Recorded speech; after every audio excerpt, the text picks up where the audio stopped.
Now, I'm pretty sure we all want a livable and a clean planet, but there actually are branding agencies and companies out there who want big fat paychecks.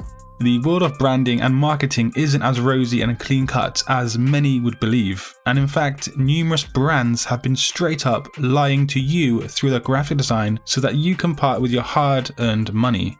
Now, where you might be able to sleep better at night knowing or thinking you're helping to save our planet, the higher up positions in certain companies are sleeping on big beds of cash, likely dreaming up new ways on how to trick you even further.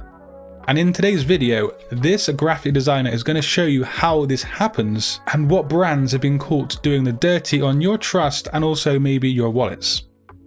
In the last decade or so, humans collectively have become more and more conscious of the impact we have on our planet we call home.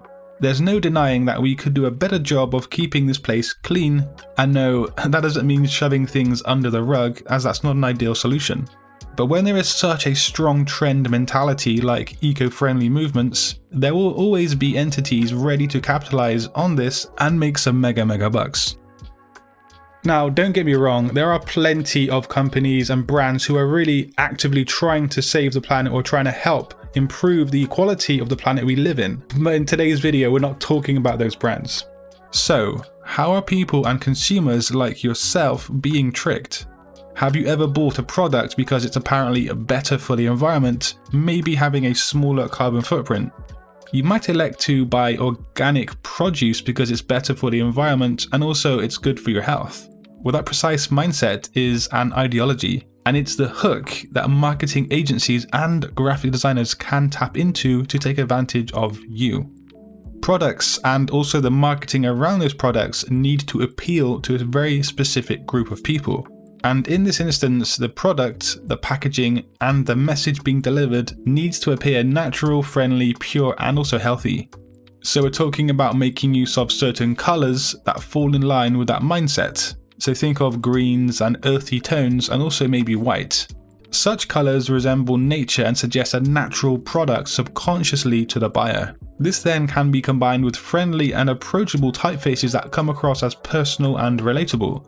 The idea is to seem the opposite of a corporate and kind of cold brand, so the buyer thinks they're buying from a sort of family-run business that isn't out to screw them over financially or morally. Personal styled and friendly typefaces help make the buyer think they're buying from an innocent or smaller brand than they actually are. But here's the problem though. Not only are you not buying from small kind of family-run, morally correct businesses, but the product you are buying is often not even eco-friendly at all. Now, have you ever heard of the term greenwashing? So this is where the situation really gets immoral. Greenwashing means that the company or brand you're buying from will have you believe they're doing more for the environment than they actually are in reality. Essentially, they're lying to you so you can buy their products. Now you must be thinking to yourself, this must be a pretty rare occurrence, right? Actually, no, it's pretty common, and we're going to look at some of the main offenders in 2020 and 2021. Simple Green Cleaning Products by Sunshine Makers, yeah, I know, how many eco-friendly terms can you cram into one brand name or product, claimed their cleaning products were non-toxic to the environment, to humans, and also to animals. It turns out their formula is in fact toxic or harmful to all three. A class action lawsuit was filed against them in 2020. Now, I'm sure many of you have heard about how evil Nestlé have been in the past by tricking African women into trying their baby formula, which in fact puts a stop to the breastfeeding cycle, and thus they need to keep buying the formula throughout the baby's life. Well, Nestlé are again taking advantage of Africa.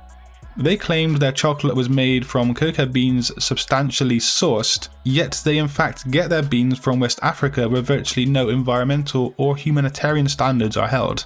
They were also served with a class action lawsuit in 2020.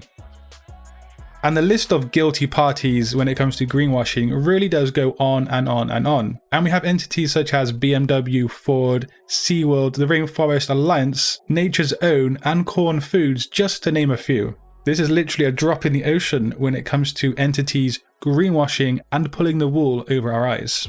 Greenwashing isn't the only problem. There's a pretty sneaky tactic that some companies use. So one genuinely eco-friendly product might be produced and then advertised or marketed like crazy to the consumer.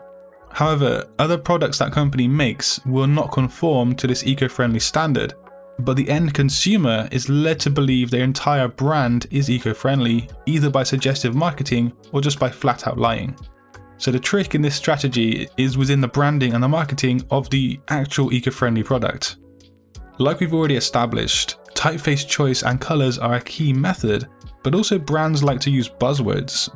If you see things like green, natural, eco-friendly and so on, you should be skeptical and look into the background of the product and the brand. I mean, uranium is natural, but I'm pretty sure you don't want to eat some uranium.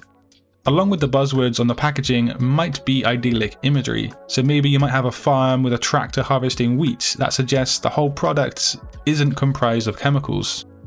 Branding is all about selling you guys a concept and kind of making that concept idyllic and getting you into that position where you think you can be in that situation. This happens subconsciously when you look at, say, packaging or an advert or some kind of marketing campaign. And sometimes, or actually quite often, that concept you're being sold is a pretty big fat lie. So have you been a victim of greenwashing, and have you found a company who has been straight up lying to you and the end consumer? What do you think we can do about this to move forward in the future? Now, if you want to watch more videos about marketing, advertising, or just graphic design in general, do click a video on screen, and until next time guys, design your future today. Peace.